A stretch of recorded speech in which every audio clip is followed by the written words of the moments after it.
Mari kita bangkit berdiri. Kita sama-sama akan belajar firman Tuhan dan kita akan membaca firman Tuhan. Firman Tuhan saya akan ambil di dalam kitab Nabi Yehezkiel. Yehezkiel pasal yang ke-47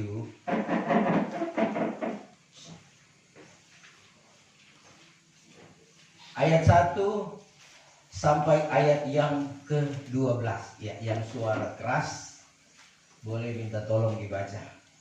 Yehezkiel 1 47 ayat 1 sampai 12. 47 ayat 1 mulai. Bertemakan sungai yang keluar dari bait suci, dalam terjemahan yang baru. Kemudian ia membawa aku kembali ke pintu bait suci, dan sungguh ada air keluar dari bawah ambang pintu bait suci itu dan mengalir menuju ke timur. Sebab bait suci juga menghadap ke timur, dan air itu mengalir dari bawah bagian samping kanan dari bait suci itu sebelah selatan mezbah. Lalu diiringnya aku keluar melalui pintu gerbang utara, dan di bawahnya aku berkeliling dari luar menuju pintu gerbang luar yang menghadap ke timur. Sungguh air itu membual dari sebelah selatan. Sedang orang itu pergi ke arah timur dan memegang tali pengukur di tangannya. Ia mengukur 1000 hasta dan menyuruh aku masuk dalam air itu, maka dalamnya sampai di pergelangan kaki. Ia mengukur 1000 hasta lagi dan menyuruh aku masuk sekali lagi dalam air itu, sekarang sudah sampai di lutut. Kemudian ia mengukur 1000 hasta lagi dan menyuruh aku ketiga kalinya masuk ke dalam air itu, sekarang sudah sampai di pinggang. Sekali lagi ia mengukur 1000 hasta lagi, sekarang air itu sudah menjadi sungai, di mana aku tidak dapat berjalan lagi, sebab air itu sudah meninggi, sehingga orang dapat berenang, suatu sungai yang tidak dapat diseberangi lagi. Lalu ia berkata kepadaku, sudahkah engkau lihat, hai anak manusia? Kemudian ia membawa aku kembali menyusur tepi sungai. Dalam perjalanan pulang, sungguh sepanjang tepi sungai itu ada amat banyak pohon di sebelah sini dan di sebelah sana. Ia berkata kepadaku, sungai ini mengalir menuju wilayah timur dan menurun ke arah Yordan dan bermuara di laut asin, air yang mengandung banyak garam, dan air itu menjadi tawar, sehingga kemana saja sungai itu mengalir, segala makhluk hidup yang berkeriapan di sana akan hidup. Ikan-ikan akan menjadi sangat banyak, sebab kemana saja air itu sampai, air laut di situ menjadi tawar, dan kemana saja sungai itu mengalir, semuanya di sana hidup. Maka penangkap-penangkap ikan penuh sepanjang tepinya, mulai dari En-Gedi sampai En-Eglaim. Daerah itu menjadi penjemuran pukat, dan di sungai itu ada berjenis ikan, seperti ikan-ikan di laut besar sangat banyak. Tetapi rawa-rawanya dan paya-payanya tidak menjadi tawar, itu menjadi tempat mengambil garam. Ayat 12. Pada kedua tepi sungai itu tumbuh bermacam-macam pohon buah-buahan yang daunnya tidak layu dan buahnya tidak habis-habis. Tiap buah ada lagi buahnya yang baru, sebab pohon-pohon itu mendapat air dari tempat kudus itu. Buahnya menjadi makanan dan daunnya menjadi obat. Iya, terima kasih, silakan duduk. Saudara, tentunya tatkala kita membaca firman Tuhan ini, tentunya ya kita belum tahu, bingung ya. Ini adalah berbicara sungai yang keluar dari bait suci.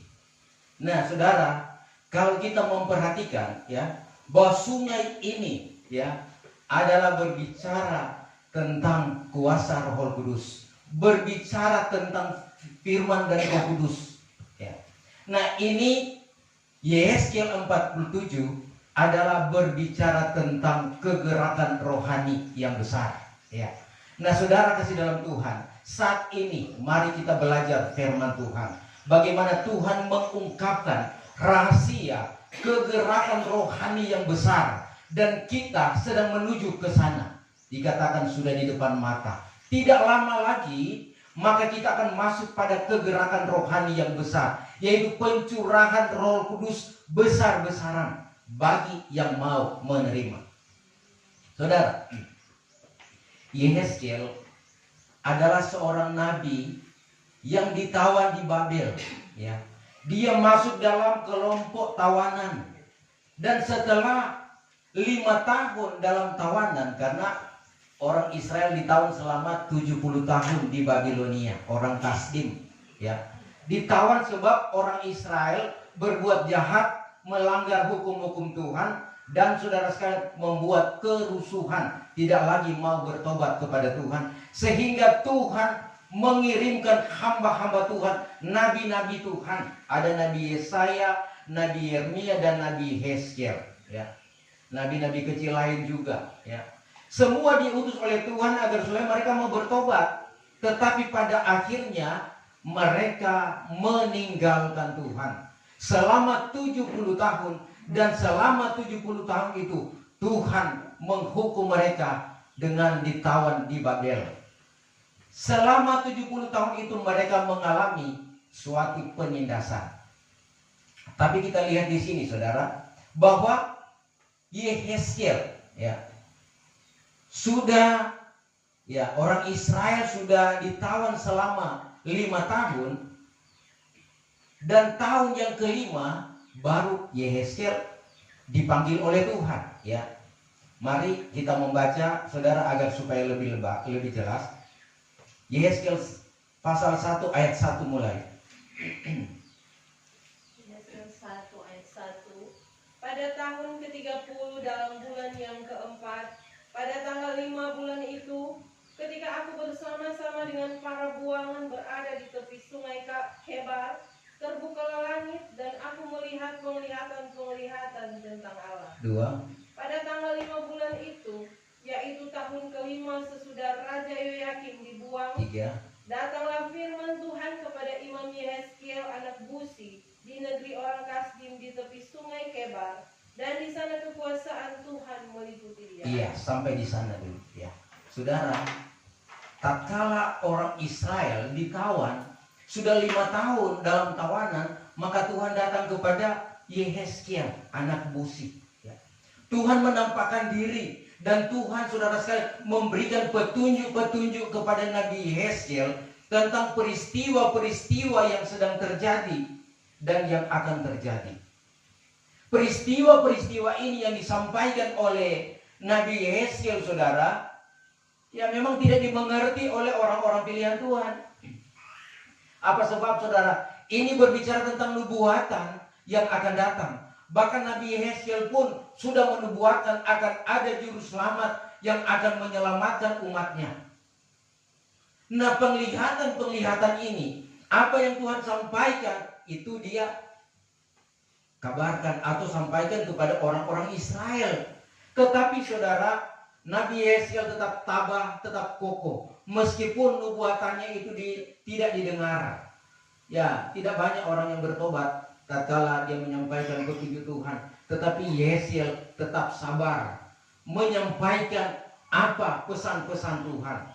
Yehezkiel dalam pembentukan luar biasa, saudara. Dia tatkala dipakai oleh Tuhan, dipanggil oleh Tuhan, dia mulai dibagari, dibatasi. Tidak boleh begini, tidak bisa begitu. Tidak boleh melakukan hal-hal yang najis. Nah, saudara kasih dalam Tuhan, kita perhatikan bahwa nubuatan meskipun tidak didengar, dia tetap menyampaikan apa kata Tuhan. Yehezkiel, saudara sekalian, dia bernubuat, dan saudara sekalian, dalam pemagaran, dalam perlindungan Tuhan, sebetulnya Yehezkiel ini memang juga dipagari Tuhan, ya, tidak bisa berbuat semaunya, tetapi dalam kontrol Tuhan. Karena panggilan Yehezkiel menyangkut akhir zaman, yaitu saya dan saudara. Bahkan, saudara sekalian, hal Yang mustahil bagi manusia itu dilakukan Tuhan kepada Nabi Yehezkiel. Apa itu saudara? Tatkala istrinya meninggal, apa Tuhan bilang? Jangan engkau menangisi, jangan engkau berduka cita. Saudara, istri meninggal. Adakah kita manusia bisa begitu, saudara? Atau suami meninggal, apakah kita tidak menangis? Baru tasontung sadiki saja kita menangis. Apalagi, saudara sekalian, kita mengalami kehilangan. Lebih baik kita membaca firman Tuhan, lebih jelas. Kita baca Yehezkiel 24 ayat 15 dan ayat yang ke-16. 24 ayat yang ke-15. Ya. Kemudian datanglah firman Tuhan kepadaku, hai anak manusia, lihat aku hendak mengambil daripadamu dia yang sangat kau cintai, seperti yang kena tulah, tetapi janganlah meratap ataupun menangis, dan janganlah mengeluarkan air mata. Iya, saudara, ya, Tuhan berfirman kepada Yehezkiel, hai anak manusia, lihat aku mengambil daripadamu dia yang sangat kau cintai, seperti yang kena tulah. Tetapi janganlah meratap ataupun menangis, dan jangan mengeluarkan air mata. Saudara, memang panggilan Tuhan itu bukan asal-asal.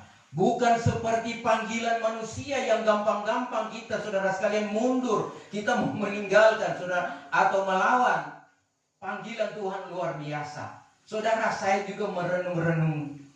Kalau Tuhan, saudara sekalian, berbuat demikian, maka saya sebagai manusia, sebagai hamba Tuhan, apakah mampu melakukan yang demikian? Kita mungkin tidak berduka tatkala kehilangan yang kita kasihi, kita cintai. Tapi mungkin kita bisa menyembunyikan duka cita di hadapan manusia. Kita bisa ke kamar dan menangis sepuas-puasnya. Apakah tidak keluar air mata? Tapi Tuhan bilang, mata Tuhan ada di mana-mana. Ya. Jangan engkau menangis. Ya. Janganlah meratap atau menangis. Jangan mengeluarkan air mata. Ini saudara sekalian, suatu hukum. Dan saudara sekalian, sebetulnya kalau kita membaca, ini adalah berbicara bagaimana orang Israel yang sudah melakukan kejahatan banyak dosa. Tatkala Yerusalem dihancurkan, Ka'bah Soleman dihancurkan, mereka hanya bersenang-senang. Mereka tidak mengalami duka cita, tidak meratap, tetapi mereka bersenang-senang dengan kejahatan dan dosa. Nah, itu saudara sekalian sebabnya diwujudkan lewat pelayanan Nabi Yehezkiel. Ya, saudara, mari kita akan lanjut di dalam Yehezkiel pasal yang ke-47 ini. Namun tatkala kita memperhatikan bahwa gereja Tuhan, ya, kita sebetulnya berada di ujung akhir zaman. Ujung akhir zaman di dalam meterai yang keempat. Meterai yang keempat ini kita akan masuk pada kegerakan rohani yang besar. Kalau kita masukkan di dalam nubuatan Nabi Sakaria, ya, di dalam Sakaria pasal yang ke-11, ya, kita berada di dalam kitab Sakaria pasal yang ke-11, memasuki Sakaria yang ke-12, yaitu berbicara tentang pesta pondok daun-daunnya atau kegerakan besar. Kalau di dalam Nabi Yehezkiel, nubuatan Nabi Yehezkiel, kita berada di dalam kitab Yehezkiel pasal yang ke-35 sampai 37, ya, 36. 37 adalah berbicara tentang tulang-tulang kering, ya. Itu sudah masuk pada kegerakan besar. Nah, saudara sekalian, pada Yehezkiel 47 yang sudah kita baca tadi, itu jalannya kegerakan besar. Namun sebelum ke sana, saudara, Tuhan menghidupkan dulu orang-orang yang mati rohani, mati iman, dihidupkan. Dengan apa, saudara sekalian? Dengan sungai yang mengalir dari bait Allah. Sungai yang mengalir dari bait Allah, saudara sekalian, ya. Dikatakan, saudara sekalian, ya, ayat yang ke-9. Dan kemana sungai kembar itu mengalir, di sana pun segala binatang hidup dan yang menjulur dalamnya itu akan tinggal dengan hidupnya, dan di sana pun akan ada ikan terlalu banyak, karena barang kemana air itu sampai, di sana pun sehatlah ia, dan barang kemana sungai itu mengalir, di sana pun akan hidup segala semuanya, ya, akan hidup semuanya. Nah, saudara kasih dalam Tuhan, air yang mengalir dari bait Allah.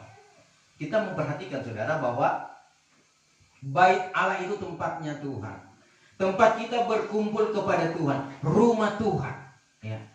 Saudara, sebelum bait Allah dibangun kembali, ya, Ka'bah Soleman itu dihancurkan oleh orang Kasdim. Sebelum dibangunkan kembali setelah 70 tahun orang Israel kembali ke negerinya, mereka membangun kembali, di antaranya Zerubabel dan teman-temannya, ada juga Nehemia, dengan linangan air mata. Belum terlaksana, tetapi Yeskel sudah menubuatkan, dan dari bait Allah itu akan keluar sungai kembar, mata air, berbicara tentang firman Allah, dan Roh Kudus akan menyempurnakan orang-orang pilihan Tuhan, akan saudara sekalian mengembalikan mereka kepada keselamatan yang kekal. Ini rancangan Tuhan yang luar biasa dalam kehidupan kita, gereja Tuhan di akhir zaman ini. Jadi saudara kasih dalam Tuhan, ya, kita memperhatikan sungai yang mengalir.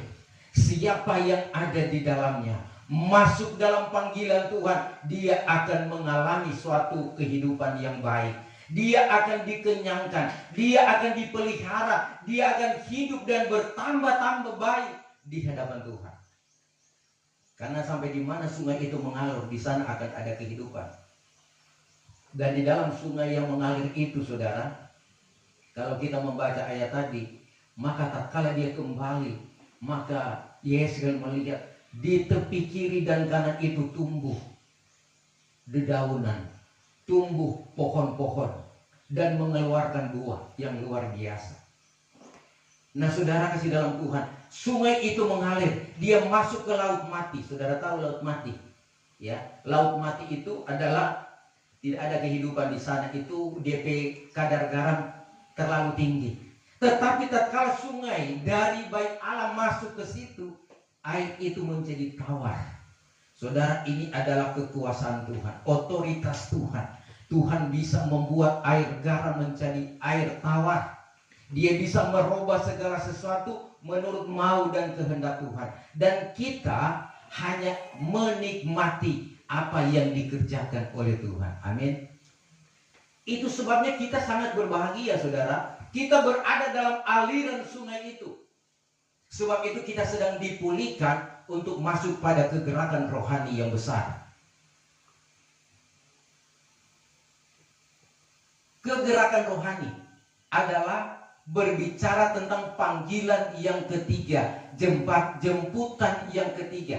Jemputan yang pertama yaitu kita dipanggil oleh kebenaran firman Tuhan untuk melakukan firman Tuhan. Panggilan yang kedua adalah kita dipanggil untuk beribadah kepada Tuhan. Seperti pada saat ini kita beribadah kepada Tuhan. Itu panggilan Tuhan. Jadi saudara saudara Tuhan, kalau kita datang beribadah, bukan manusia yang panggil, bukan ketua sinode yang suruh, saudara, bukan gembala juga yang panggil, mari datang beribadah. Tetapi saudara, yang panggil kita datang beribadah adalah Tuhan Yesus Kristus yang punya kehidupan ini. Panggilan ini, saudara, harus kita respon, ya. Karena Tuhan yang mau panggil ulang-ulang, ya. Tetapi tatkala dia memanggil, dia harus tentukan bahwa kuduskanlah hari Tuhan. Hari Sabat, hari Tuhan, dan Sabat itu adalah Tuhan Yesus sendiri. Dia menggenapinya. Sebab itu hari Tuhan adalah hari ini, hari Minggu, kita mau beribadah kepada Tuhan. Itu panggilan yang kedua.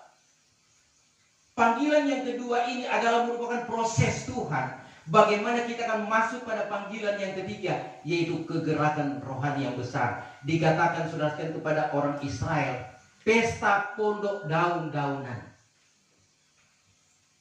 Saudara, sebelum masuk pada pesta pondok daun-daun, maka kita saudara sekalian berbenah diri dari sekarang. mempersiapkan diri dari sekarang. Apa sebab, saudara? Ya, kita melihat, saudara, bahwa penyempurnaan sebetulnya terjadi di kegerakan besar. Tetapi kalau kita sudah mengikuti kebenaran firman Tuhan, 7 tingkatan iman, kita sudah ada di tangga yang ke-6. Ya, yang tangga pertama, mendengar firman, percaya dan terima Tuhan Yesus. Itu tangga pertama. Kita dengar firman, kita percaya dan kita terima. Kedua, menyesali perbuatan-perbuatan yang jahat dan kita melakukan yang baik. Tangga yang ketiga, mengeluarkan buah-buah pertobatan. Artinya yang jahat kita tinggalkan, yang baik kita keluarkan. Tangga keempat, melakukan baptisan air. Tangga kelima adalah kita menerima baptisan Roh Kudus. Kalau baptisan air itu manusia yang lakukan, hamba Tuhan. Tetapi kalau baptisan Roh Kudus, Tuhan yang lakukan. Kemudian saudara sekalian, tangga ke-6, yaitu saudara sekalian berbicara tentang kita dipenuhi dengan karunia-karunia Roh Kudus. Ada 9 karunia Roh Kudus yang Tuhan janjikan bagi yang mau diselamatkan. Saya dan saudara, Tuhan janjikan ada 9 karunia. Nah, kita tidak dibatasi Tuhan untuk mendapatkan berapa, tetapi mintalah sebanyak-banyaknya. 9 ini kalau kita bisa miliki, maka kita jadi rasul. Ya. Tetapi saudara, mungkin kita berpikir tidak akan mungkin. Tetapi bagi Tuhan tidak ada yang mustahil. Kalau Tuhan memanggil, Dia juga sanggup menyempurnakan. Bagi manusia mustahil, tapi bagi Tuhan tidak ada perkara yang mustahil.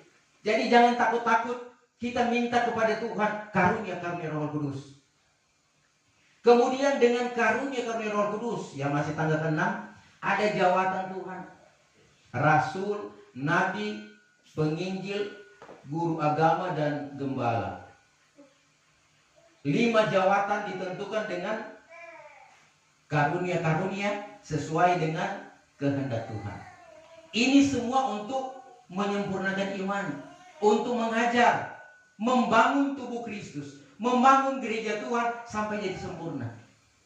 So itu dalam pelayanan seperti ini, kita memang butuh karunia.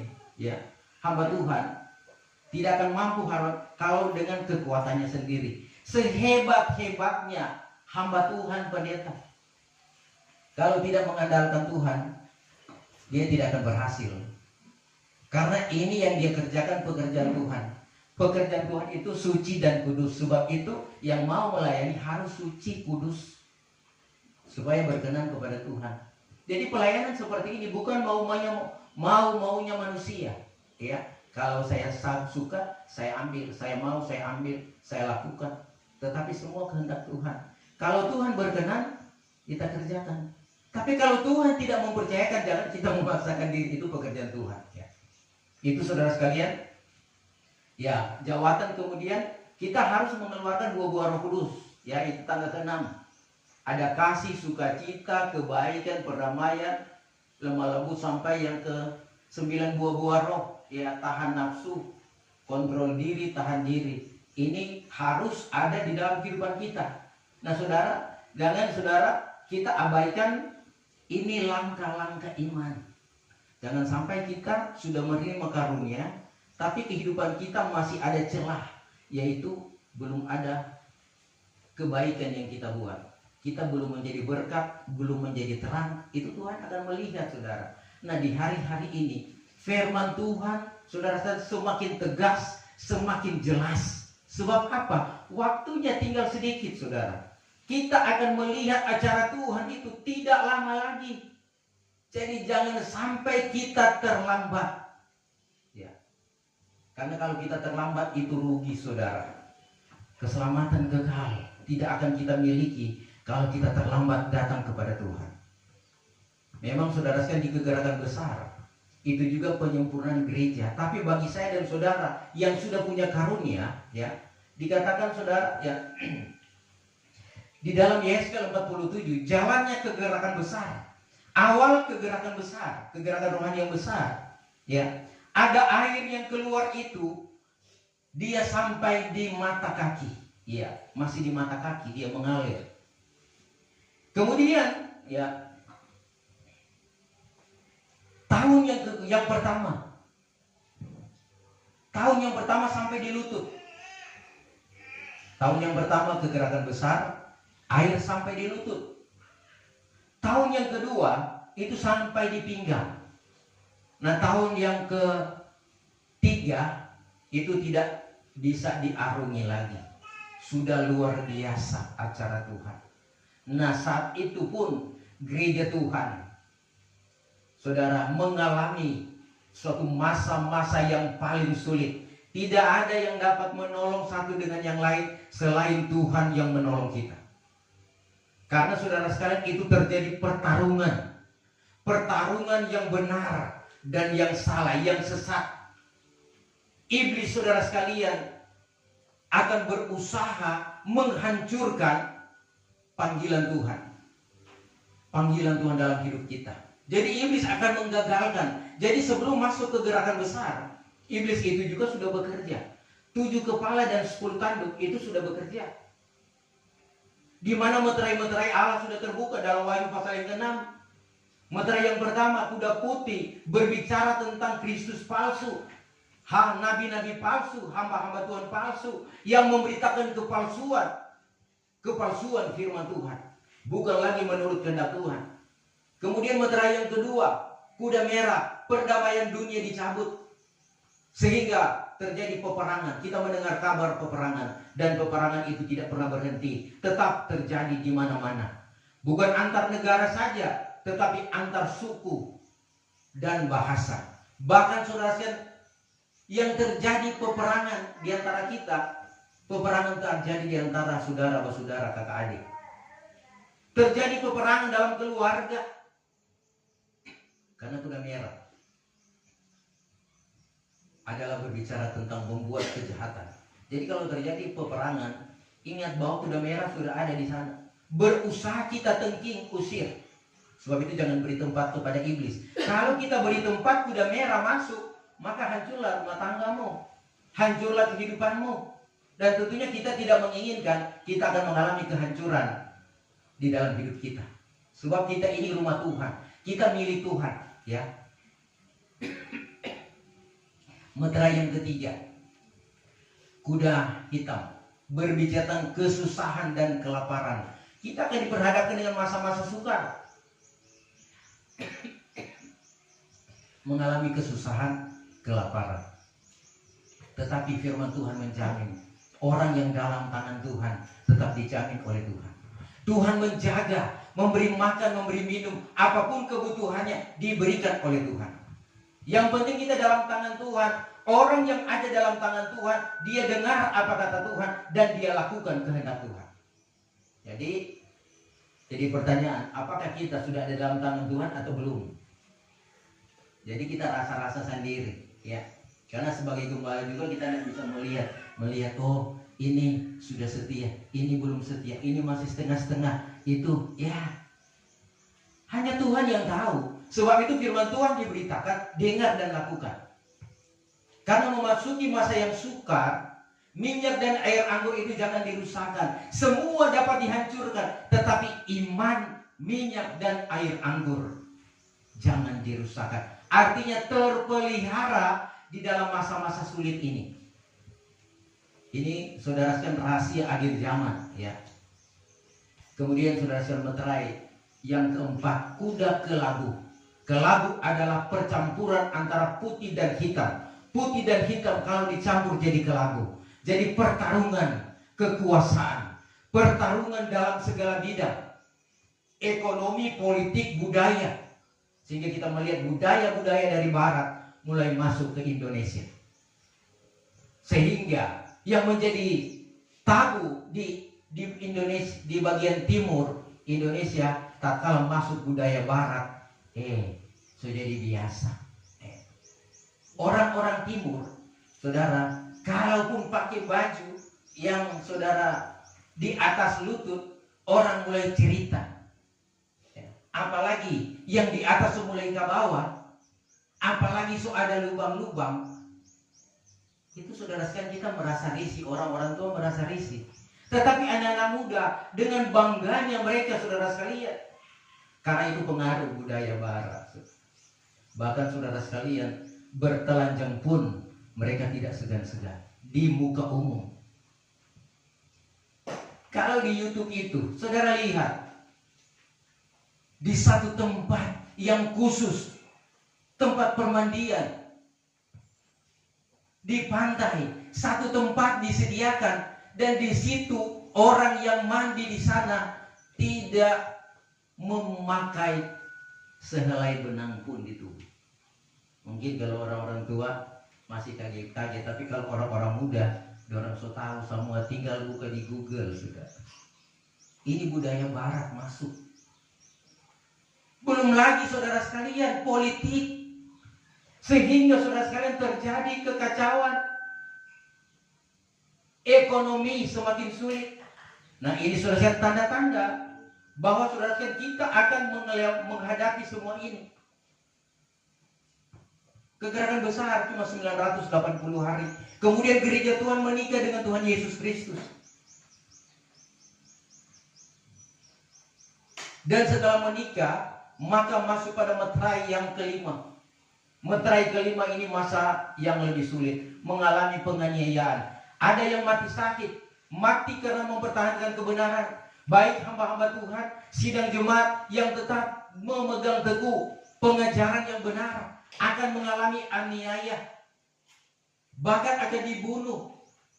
Tetapi apa yang terjadi itu saudara buatan. Tetapi percaya bahwa orang yang dalam perlindungan Tuhan, meskipun mereka dianiaya, tidak lagi merasakan apa-apa, sebab dalam perlindungan kuasa Tuhan sempurna. Kalau sudah sempurna saudara sekalian, tubuh kemuliaan tidak lagi mengalami kesusahan atau kesulitan atau rasa sakit, ya. Tetapi ada juga gereja pengantin yang dipersiapkan untuk keangkatan pada meterai yang ke-6. Mereka memang dilindungi, meskipun mereka melihat keadaan situasi kekacauan, mereka dikejar-kejar. Dan di meterai yang kelima ini tidak ada lagi pekabaran. Firman Allah sudah dibakar oleh antikris, ya. Sudah tidak ada lagi, sehingga orang mencari.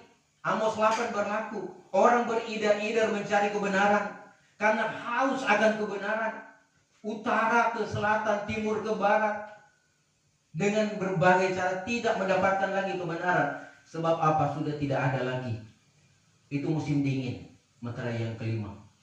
Sebab itu orang yang hidup di meterai kelima, mereka saudara sekalian, kalau mereka berhimpun tidak lagi memakai Alkitab, tetapi firman yang sudah ada di hati dalam hidup mereka, itu yang mereka sampaikan. Disampaikan, bertobat, setia, dan Tuhan berikan petunjuk. Jangan ke sana, jangan ke sini, lakukan ini, lakukan itu. Tuhan akan berikan petunjuk lewat hamba Tuhan. Karena Tuhan yang berbicara kepada hamba Tuhan saat itu, sementara diberitakan petunjuk-petunjuk, maka ini orang-orangnya iblis, ya, mulai datang, mulai periksa apa yang kamu bicarakan, saudara.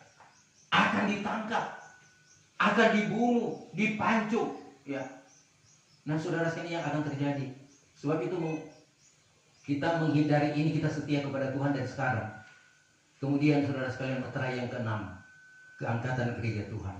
Siapa yang sudah sempurna terangkat, tetapi yang tak tinggal akan masuk meterai ke-7, zaman antikris, penganiayaan, siksa tubuh, jiwa, dan roh. Jadi siksa itu saudara sekalian terlalu berat apabila kita saudara sekalian menyelidiki petunjuk-petunjuk Tuhan. Karena ya masuk pada zaman antikris selama 5 bulan itu kematian dicabut. Saudara, biar tuh kepala ancor-ancor, biar saudara sekalian seciri dari atas pesawat dijatuhkan, ditenggelamkan di laut, ditinggis dengan bulldozer atau tombak, sudah hancur, maka akan kembali lagi, akan utuh kembali. Tapi kita mengalami kesakitannya, kita rasakan. Dan ini saudara sekalian harus kita berusaha hindari, ya.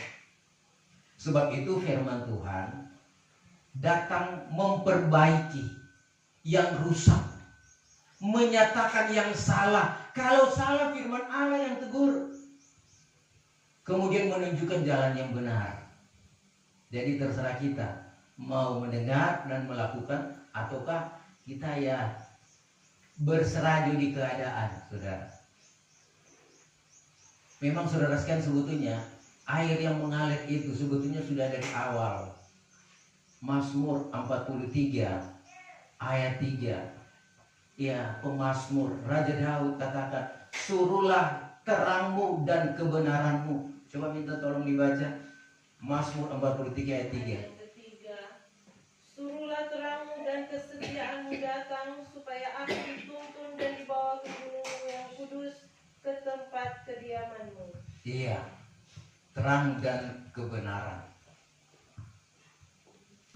Terang itu berbicara tentang firman Tuhan, kebenaran itu berbicara tentang Roh Kudus. Suruhlah firman dan Roh Kudus menuntun aku sampai ke bukit kesucian Tuhan, sampai ke tempat kediaman Allah. Artinya, ya saudara, kita yang dipanggil oleh Tuhan, kita dituntun, kita dipimpin oleh firman dan Roh Kudus. Jadi kalau kita dalam tuntunan, dalam pimpinan Roh Kudus, dengar apa kata firman, dengar apa kata Roh Kudus. Karena Roh Kudus bisa berbicara, bernubuat, mengingatkan kita hal-hal yang tidak bisa kita lakukan, hal-hal yang harus kita lakukan, diingatkan. Ya. Dan itu firman Tuhan berfaedah, memperbaiki yang rusak, menunjukkan jalan yang benar. Itu firman Tuhan. Sebab itu saudara, kita diingatkan di hari-hari ini, jangan lagi kita berbuat salah kepada Tuhan. Jangan lagi kita, saudara sekalian, berbuat dosa, berbuat jahat. Kita tinggalkan kejahatan kalau kita masih melakukan sampai saat ini. Apalagi saudara sekalian itu ya tipu-tipu, ya ambu-ambu, orang retan bilang kasih hilang, saudara. Sekarang saatnya kita berbicara ya di atas yang ya, tidak di atas yang tidak. Lebih daripada itu jahat. Jadi jangan lagi sembunyi-sembunyi. Suami dan istri semua terbuka. Silakan saling curhat.